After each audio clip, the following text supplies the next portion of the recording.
정치권 관심 뉴스 살펴보는 포커스 나이트 시간입니다. 오늘은 강성필 민주당 부대변인, 정광재 동현정치연구소장과 함께하겠습니다. 두 분 어서 오십시오. 안녕하세요.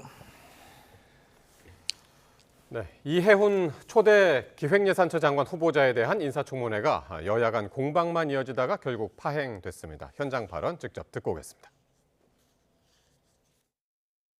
이해훈 후보자 청문회와 관련하여 양당 간사 간 협의가 이루어지지 않았기 때문에 위원장으로서 청문회 관련 안건은 상정할 수 없다는 말씀을 드립니다. 오늘 인사청문회 처음부터 전제가 무너졌습니다. 제출된 답변은 전체 15%에 불과했습니다. 청년들 분노를 유발하는 불법 증여, 로또 아파트 부정 청약, 새아들과 관련한 부모 찬스 등에 대해 후보 자책이 제출한 자료는 검증이 불가능한 수준이었습니다. 26개 중에 19가지는 제출 가능으로 얘기를 했고 순차적으로 제출을 하고 있어요. 현재 73%가 제출이 됐어요. 도저히 제출할 수 없는 개인정보 그리고 대상자가 아니라 자녀들의 인권과 이것을 침해하는 행위이기 때문에 좀 가려서 자료 제출을 요구를 하고 지금 보셔서 알겠지만 이 후보자의 자료 제출 문제가 파행의 원인이 된 것 같습니다. 일단은 국민의힘은 후보자 자료 제출률이 15%에 불과하다고 한 반면에 민주당에서는 73%가 제출됐다 이렇게 얘기하고 있는데 그 숫자 차이가 너무 큰데요?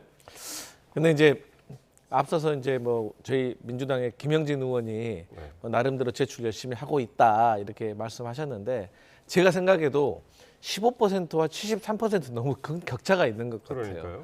근데 이제 제가 과거 국회에 있을 때 이 인사청문회 준비 많이 해봤거든요. 그런데 이 총 파이가 큽니다. 그러니까 자료 요구가 뭐 2,000건, 3,000건이 돼요. 왜냐하면 여당 10명, 야당 10명 하도 대충 20명의 국회의원이 자료 요구를 하잖아요. 근데 같은 당 의원들끼리도 인사청문회에서 한 방 터뜨려야지 하는 마음에 같은 당 의원끼리도 뭘 자료 요구를 했는지를 공유를 안 한 경우가 많거든요. 그러다 보면 사실 중복된 자료들이 많이 있습니다. 그리고 또 뭐 30년 전, 뭐 20년 전 이런 데 의료 기록이라든지 여러 가지 뭐 자녀와 관련된 것들까지 이렇게 자료 요구를 하다 보면 사실상 이제 자료 요구를 현실적으로 하기 어려운 것들이 있습니다. 그런데 이게 누가 정말 말이 진실인가를 사실 저희는 어떻게 판단을 하냐면 정말로 야당 의원들이 후보자가 자료 제출 안 하면 저기서 말합니다, 공개적으로. 이거는 위원장님 좀 자료 좀 제출하게 해주세요라고 하는데 오늘은 좀 그런 장면은 제가 못 봤어요. 그렇기 때문에 저는 뭐 물론 후보자가 뭐 미흡한 점도 분명히 있을 겁니다. 야당 의원들이 봤을 때는. 그런데 저는 양당 간사 간에 좀 원만하게 합의를 했으면 좋겠습니다.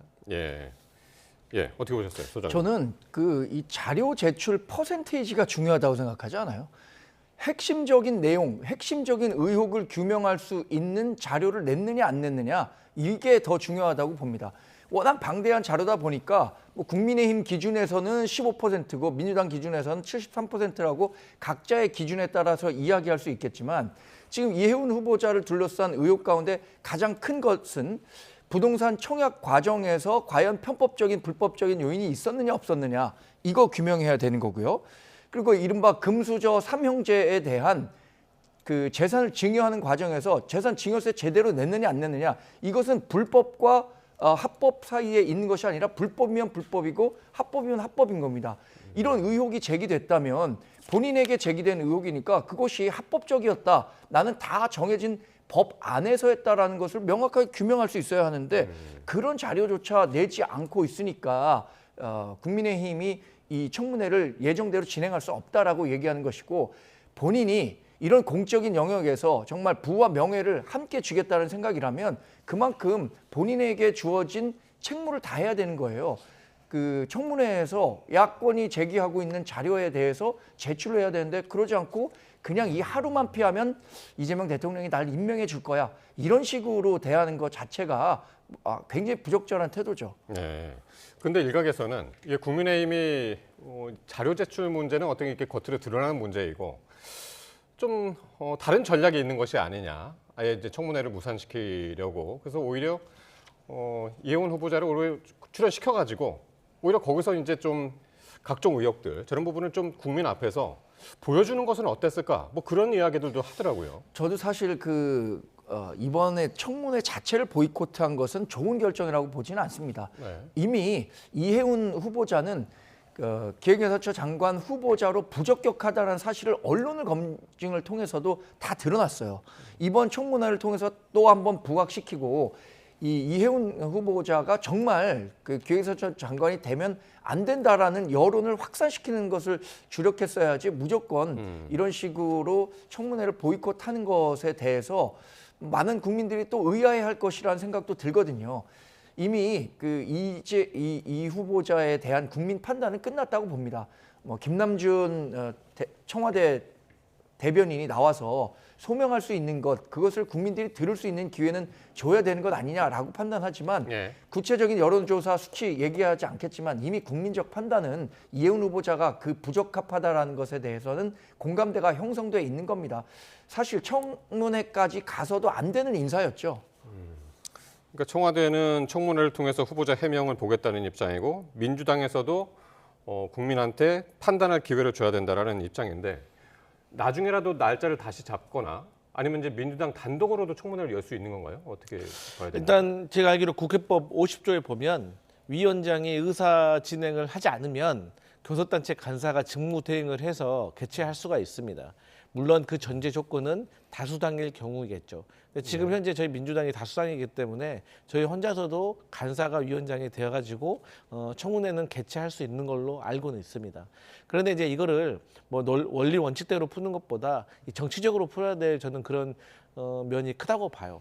그러니까 이재명 대통령께서 이해운 후보자를 지명한 이유는 보수 인사를 경제 파트에서 아주 중요한 역할을 맡기시면서 사실 협치라든가 통합이라든가 이걸 이뤄내려고 지금 했던 거 아니겠습니까? 그렇기 때문에 지금 지명 후부터 의혹이 벌어지고 이런 청문회를 하고 조율하는 과정, 그리고 만약에 국민의 눈높이에 맞지 않아서 이게 처리되는 이 과정까지가 사실 다 통합의 어떤 시그널이거든요. 그리고 이게 어쨌든 간 절차에 맞춰서 처리할 때 하더라도 해야지 그냥 뭐 야당에서 저렇게 그 청문회 안 열어준다고 해서 바로 철회를 해버리면 추후에 혹시 모를 그 보수 인사의 추가 영입이 있을 수도 있는데 누가 이재명 정부에서 일하려고 하겠습니까? 저기 정부는 뭐 조금만 잘못된 점이 있고 뭐 야당에서 반대하면 그냥 저렇게 쳐내는구나라고 또 생각할 수가 있기 때문에 예. 저희는 끝까지 최선을 다하고 예우를 갖추는 것이 저희는 이해운 후보자에 대한 예의라고 생각하고 국민의힘도 사실 이제 정치 공세를 그만해야 돼요. 그러니까 청문회를 열잖아요. 그럼 국민 눈높이에 안 맞잖아요. 그러면 대통령께서 이해운 후보자 처리해버리면 이 이슈는 끝나는 거예요. 그런데 청문회를 저렇게 질질 끌면서 이 이해운 후보자에 대한 안 좋은 이슈를 국민의힘이 더 끌고 가려고 하는 저는 정치적인 속셈이 있는 것이 아닌가 저는 그렇게 어쨌든 생각합니다. 마냥 청문회가 열리지 않는다면 결국에는 뭐 임명을 할 수 있는 거잖아요. 그렇죠. 사실 이제 수요일 이재명 대통령 신년 기자회견이 참 그래서 또 주목이 되곤 합니다. 저는 반대로 이재명 네. 대통령이나 민주당이 이 이해운 카드를 버리지 못하는 이유가 따로 있다고 봐요. 첫 번째, 이해운 후보자를 둘러싼 여러 논란이 불거지는데 결국에는 이해운 후보자가 25년간 국민의힘 계열 정당에서 있었던 과정에서 나타난 문제 아니냐 이런 식으로 책임을 전가시킬 수 있다는 것이고요. 두 번째는 이재명 대통령의 인사권이 행사됐는데 이것이 잘못된 인사라고 인정하고 철회하는 것에 대한 부담감을 느끼고 있는 것 같아요. 일종의 이재명 대통령의 인사권은 사실 무오류여야 하는데 이렇게 오류투성이의 인사를 했다는 것을 인정하고 싶지 않은 게 청와대나 이재명 대통령이 생각하고 있는 것 아닌가 싶고요. 21일에 이재명 대통령 신년 기자회견에서 분명 이 문제 나올 겁니다. 여기에 대해서 저는 이 대통령이 정말 솔직하게 국민 눈높이에 부합하지 못하는 인사였다. 이런 부분을 고백해줬으면 좋겠어요. 지금 여러 그 여론의 방향, 흐름을 청와대도 모르는 게 아닐 거거든요. 그런데도 이렇게 스스로 계속 늦추는 것이 과연 이재명 대통령에 정말 도움이 되는 일인가를 한번 참모진들도 고언을 했으면 하는 바람입니다. 네. 자, 이제 민주당 이야기로 가보겠습니다. 제명을 당하는 한이 있어도 스스로 당을 나가지는 않겠다라던 민주당의 김병기 의원이 오늘 자진 탈당을 했습니다. 기자회견 내용 한번 들어보시겠습니다. 재심을 신청하지 않고 떠나겠습니다. 재심을 신청하지 않은 상황에서 제명을 청문한다면 최고위원회의 결정으로 종결하는 방안을 검토해 주십시오. 부지 의원총회 추인을 거치면서 선배, 동료, 후배 의원 여러분께 조금이라도 마음의 부담을 지우고 싶지 않습니다. 예, 최고위원회의 결정으로 자신을 제명해달라. 대신에 의총은 열지 말아달라. 오전만 해도 이런 입장이었단 말이에요. 근데 오후에 이제 자진 탈당을 했고 그 사이에 어떤 일들이 있었던 겁니까? 그러니까 김병기 전 원내대표는 그러니까 같은 당 의원들에게 의원총회를 열어가지고 본인의 제명을 물으면 그 자체가 이 의원들에게도 부담이고 서로 간의 상처니까 그냥 최고위원회에서 제명 의결해달라 이제 그런 입장이었던 거죠. 예. 그런데 정당법 33조를 보면 그 국회의원을 제명을 하려면 의원총회 열어가지고 과반수 이상이 찬성을 해야 됩니다. 이거는 뭐 선택의 문제가 아니라 절차의 문제인 겁니다. 그렇기 때문에 이 김병기 전 원내대표가 요청했던 그런 최고위 의결은 할 수가 없는 거예요. 그런데 이거를 좀 김병기 전 원내대표가 좀 몰랐던 것 같아요. 제대로 확인을. 그랬기 때문에 모르고 했을까요? 네. 그렇기 때문에 저는 당에서 네. 이거는 그렇게 할 수가 없는 것이다라고 이해를 시켰고 그랬기 때문에 스스로 당을 나가는 탈당을 저는 선택했다 그렇게 보고 있습니다. 그러니까 윤리심판원에서 제명했을 때랑 최고위에서 직권으로 했을 때랑은 이제 다른 절차다라고 이제 착각을 했을 수 있다. 이제 그런 말씀이신 것 같은데. 맞습니다. 어쨌든 원래는 이제 재심을 받기로 했었잖아요. 재심까지가 이제 그 재심 29일이니까 상당히 기간이 많이 남았었는데 오늘 왜 이런 결정을 했을까요? 저는 김병기 의원이 의원총회가 열렸을 때 표 계산을 했었을 것이라고 생각합니다. 그러니까 제명과 관련한 과반 의원이 찬성을 해야 하는데 처음에는 이 전체적인 판세를 봤을 때 투표가 이루어지면 제명까지 이루어지지 않을 수도 있을 것이라고 생각했겠지만 다 분위기를 한번 보지 않겠습니까? 그리고 여러 구명 전화를 돌렸다는 거잖아요. 그런데 본인을 지켜줄 의원들이 반을 넘지 못하는구나. 결국에는 이 절차대로라면 제명될 수밖에 없겠구나라는 생각을 하고 결국엔 탈당했다고 생각하는데 만약에 그것이 사실이 아니라고 제가 주장하는 게 사실이 아니라고 생각한다면 민주당이 강선우 의원에 대해서는 탈당했음에도 불구하고 제명 조치했거든요. 그럼 김병기 의원에 대해서도 탈당했음에도 불구하고 제명하면 됩니다. 근데 그 제명하지 않는 것 같아요, 지금. 그래서 김병기 의원으로서는 제명이라는 최악의 그 상황으로 몰리는 것에 대한 부담감이 작용했기 때문에 전격 탈당했다. 저는 그렇게 봅니다. 네, 제가 이 부분에서 좀 사실관계 설명을 드려야 될 것 같아요. 예. 그러니까 이제 국민의힘에서는 강선우 의원은 제명하려고 했는데 본인이 탈당했잖아요. 제명되기 전에. 네. 그리고 나니까 사후에 제명을. 민주당에서 제명을 했잖아요. 그러면 김병기 의원도 탈당했으니까 제명해라 이 말이잖아요. 근데 이제 강선우 의원은 당헌 18조하고 19조에 나온 그러니까 당하는 것을 회피하기 위해서 선제적으로 탈당했기 때문에 여기에 대해서 제명을 한 거고 조금 어려운 건데 예. 윤리심판원에서 행정적으로 제명한 게 아니라 이건 정치적으로 제명을 선고한 겁니다. 그래서 강선우라는 사람의 당적부에 이것을 기록을 한 거예요. 그거 외에는 다른 의미가 없는 거예요. 그렇기 때문에 김병기 의원에 대해서도 저희 당에서 필요하다면 지도부가 정무적으로 판단을 해서 제명을 정치적으로 할 수는 있겠지만 어쨌든 강선우 의원하고는 사연이 다르다 이렇게 말씀드립니다. 근데 그렇게 복잡하게 설명하면 일반 국민이 이해할 수 있겠습니까? 비슷하게 이런 부정부패 사범으로 몰렸고 결국에는 윤리심판원에서 제명이라는 조치를 내렸음에도 불구하고 탈당으로 마무리한다? 그러면 민주당이 생각하고 있는 꼬리 자르기의 효과가 굉장히 떨어진다고 보기 때문에 정말로 김병기 의원에 대한 잘못을 윤리심판원에서 판단해서 제명 결정을 내렸다면 사후라도 제명 결정을 내리는 게 옳은 거죠. 오늘 이 사안에 대해서도 수요일 이재명 대통령이 이제 기자회견 얘기가 나오던데 친명 김병기 의원이 이재명 대통령한테 부담을 주지 않기 위해서 수요일 기자회견에서 부담을 주지 않기 위해서 탈당했다. 이런 설명은 어떻습니까? 저는 일괄 좀 동의합니다. 그리고 사실 뭐 새삼스러운 게 아니라 저희 당에서 뭐 굳이 뭐 수요일 날 있을 이재명 대통령의 신년 기자회견 이것만 말고도 당에도 부담되고 또 결국 당에 부담이 되면 이게 대통령에게도 부담되는 거 아니겠습니까? 그래서 김병기 의원에게 뭐 박지원 의원 같은 김병기 의원하고 가까우신 분도 김병기 의원 탈당하시오라고 계속해서 재촉을 했던 것이 다 이런 일관의 어떤 정무적인 판단에서 이루어진 것이기 때문에 예. 저는 어쨌든 이러든 저러든 간에 김병기 의원이 탈당한 것은 잘한 일이다 이렇게 생각합니다. 알겠습니다. 자, 그리고 정청래 대표가 공약사항으로 추진하고 있는 이 대의원 권리당원 1인 1표제 이 당원 개정안이 오늘 민주당 당무위원회 문턱을 넘었습니다. 지난달 5일에는 이제 중앙이 투표 부결로 좌초됐었는데 이것도 강성필 부대변인께서 먼저 좀 이야기를 해주셔야겠네요. 네. 이번에는 어떻게 될까요? 뭐 저는 개인적인 예상입니다만 뭐 제가 뭐 중앙위원들과 당원들의 마음을 다 알 수는 없지만 그냥 제 일감으로는 이번에는 통과되지 않을까라고 생각을 합니다. 근데 이제 지금 이 1인 1표제와 관련해 가지고 이제 좀 시기를 두고 조금 지도부에서도 의견이 엇갈리는 게 있는 것 같습니다. 예. 그러니까 이제 뭐 어떤 분들은 1인 1표제가 통과된다고 하더라도 다음 차기 전당대회에서는 적용하지 맙시다라고 이제 말씀하시는 분도 있고 바로 적용해야 된다라고 이제 주장하시는 분도 있는데 저는 개인적으로 이번에 투표를 해가지고 찬성이 됐음에도 불구하고 이번 전당대회에서는 적용하지 않는다?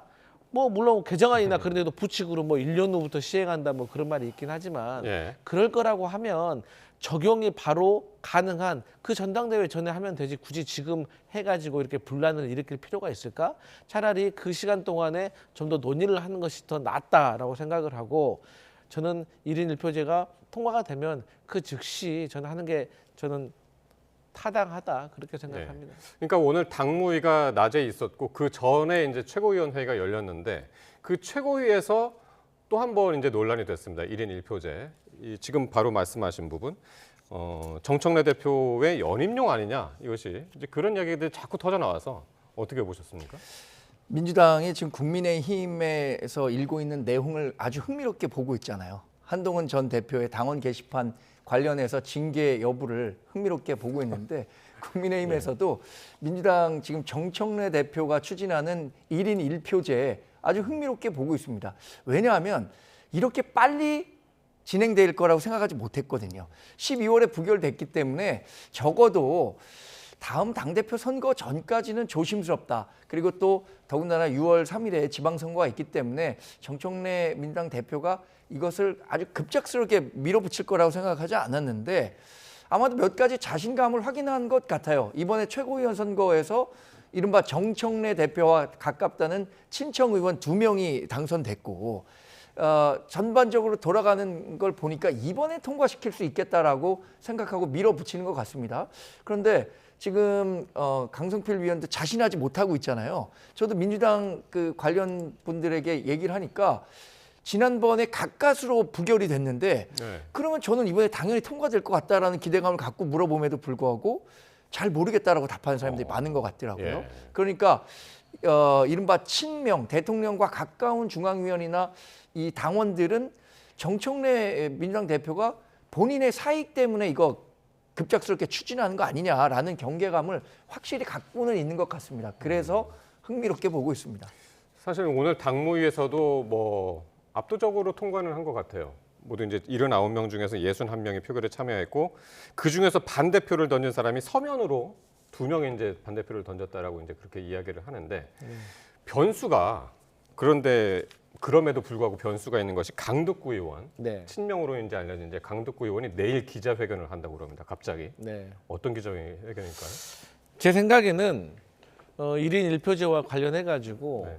이미 이제 강두구 최고위원하고 박수현 대변인하고 어떤 좀 갈등이 있었던 것 같습니다.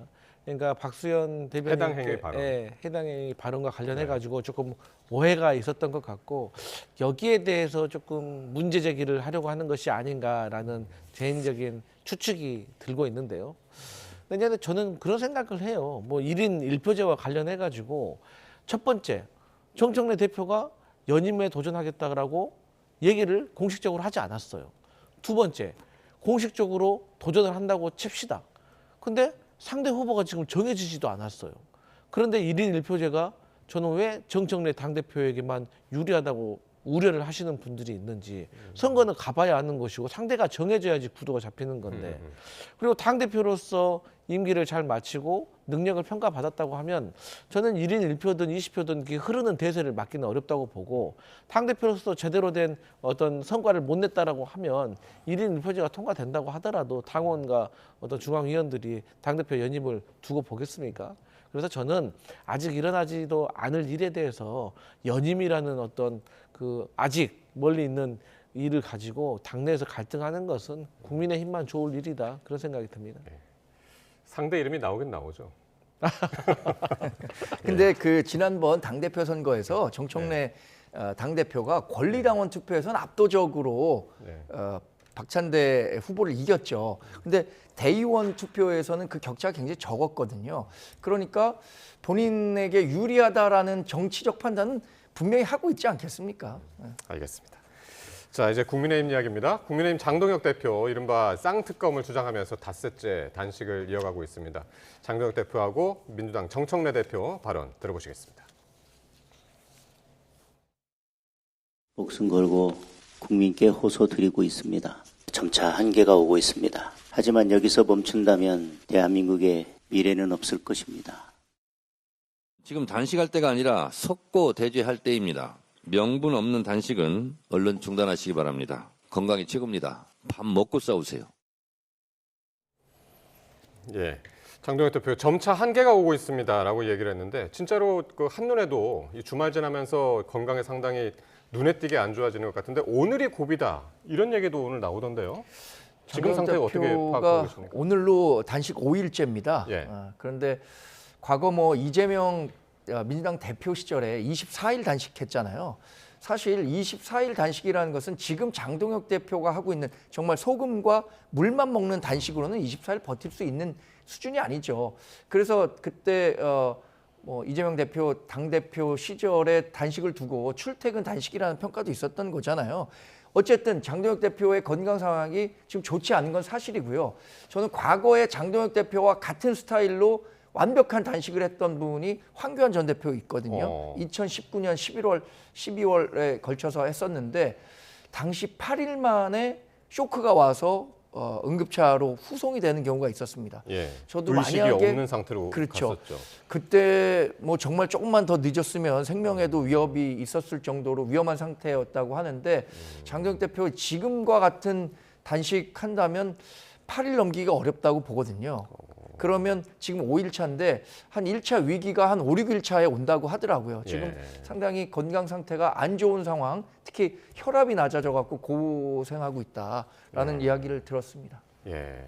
그러니까 오늘 마침 진짜 황교안 전 미래통합당 대표가 오긴 했었는데, 그때는 2019년 진짜 물하고 소금, 지금도 이제 장동혁 대표가 이제 물과 소금만 지금 먹고 있다고 그러는데, 근데 지금 쌍특검을 요구하고 있잖아요.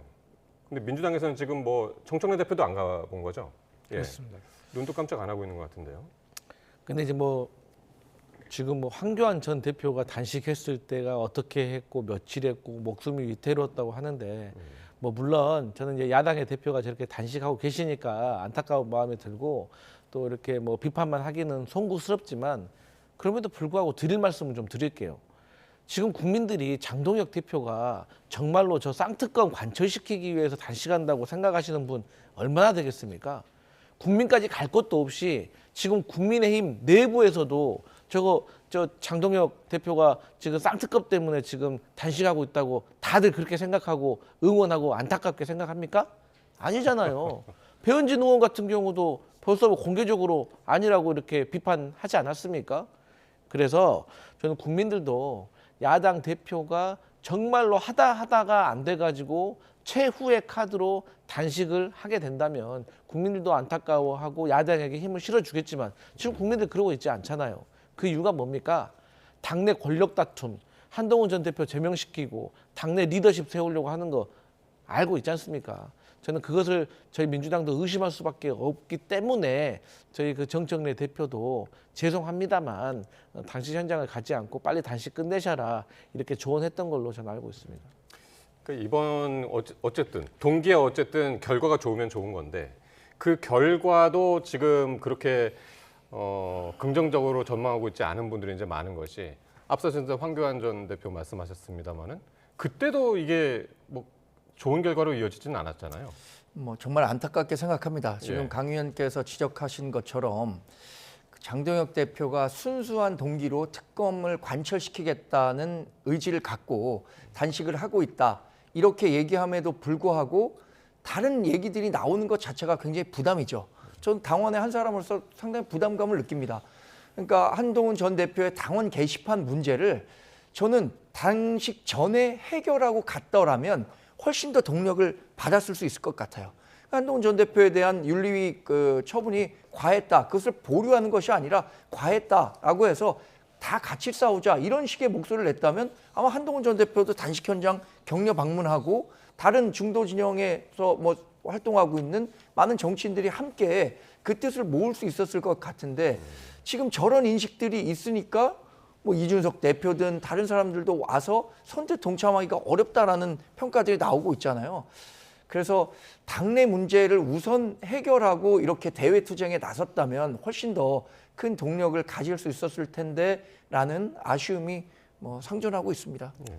어쨌든 당 안팎에서 이 단식 농성장에 많이들 지금 찾고 계세요. 오늘 황교안 전 대표뿐만 아니라 이인재, 황우여, 김성태, 뭐 자치단체장분들도 이제 박형준, 김태흠, 이장우 많이들 이제 가셨는데 지금 한 사람이 갈까 과연 갈 것인가 궁금한 게 한동훈 전 대표란 말이에요. 근데 갈까요?